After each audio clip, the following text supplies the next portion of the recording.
we must make sure that we get resources to the grassroots, but we also must make sure that the resources that get to the grassroots is used for the people, not other ways. And so we must do for the national government as well. In our 10-point agenda, we have discussed about the young people of our nation and how we need to protect their livelihoods. I want to ask the leadership seated here today, members, I want to persuade you.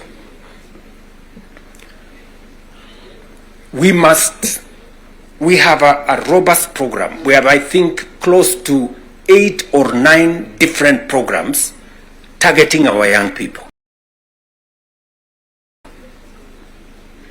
And how we can meaningfully engage them in employment and other interventions that benefit the young people of our nation. I will say this. We spend close to 650 billion shillings every year in education, making sure that our young people go through primary school, ECD, primary school, junior school, secondary school, TVETs, and universities. We must equally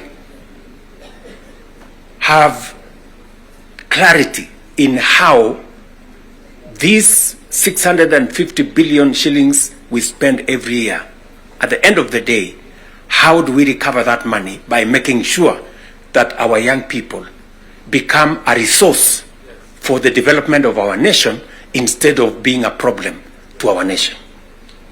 We must do that. And there are 6, 7 interventions that have gone through Parliament. Housing is one of them. Export of labor is another one. Digital jobs, and every member of Parliament here, especially of the National Assembly, you have resources to do ICT hubs. I remember discussing with Sirma there, chairman of NGCDF. I remember discussing with Kiarie, the chairman of ICT. And if there are any issues that concern, sometimes maybe we have a problem with resources, Mbadi is here.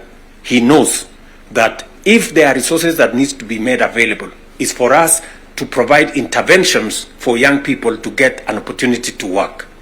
You know very well that we can create hundreds of thousands of jobs in the digital space. You are aware of what we are doing in Nyota. You are aware of what we are doing in KJet. And if you don't, we should be able to explain to you so that you become part of the people, because you speak to hundreds of thousands of people every weekend, every day, as you go about your responsibilities, how they can tap into these opportunities and create livelihoods for the young people of our country so that they too can make a contribution towards making Kenya what we all want it to be. And I can continue, and I can continue on all the other aspects that we have worked on. We agreed that we must have a conversation on national debt because it has the potential to threaten our development.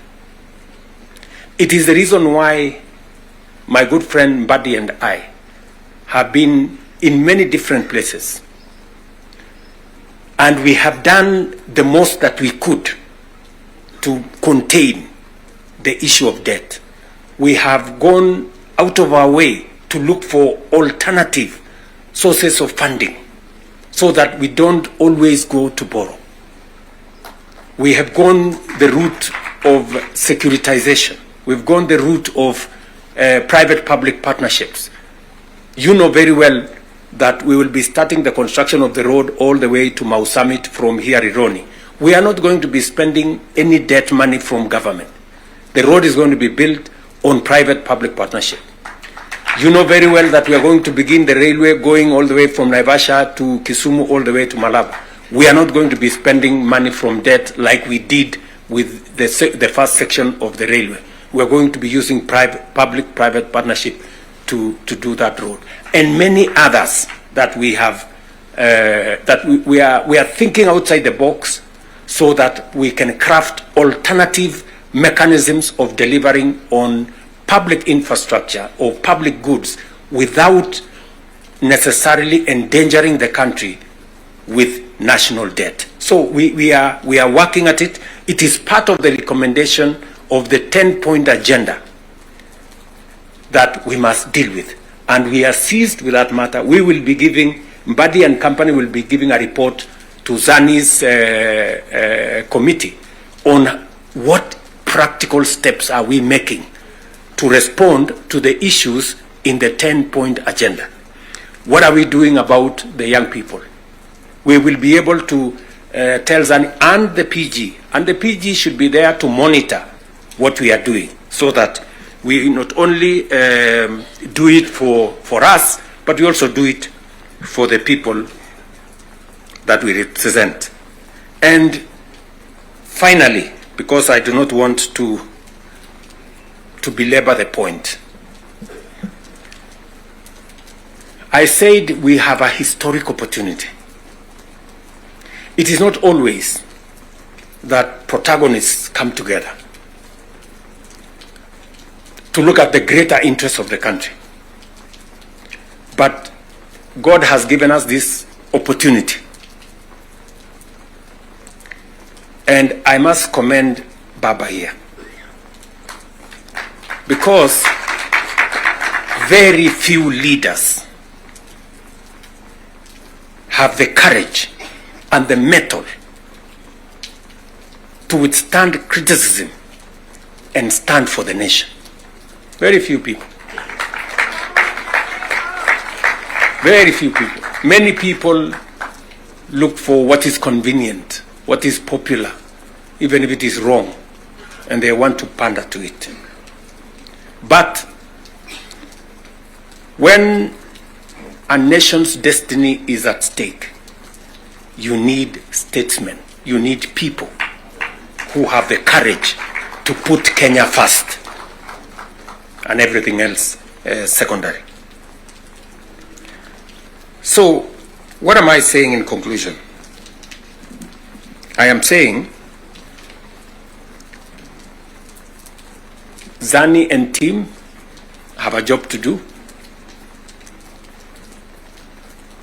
They will be briefing Right Honorable Raila Odinga and myself on what needs to be done. We will be able then to guide what will be happening, what the executive need to do, what the legislature, the role the legislature need to play, and the role others may need to play.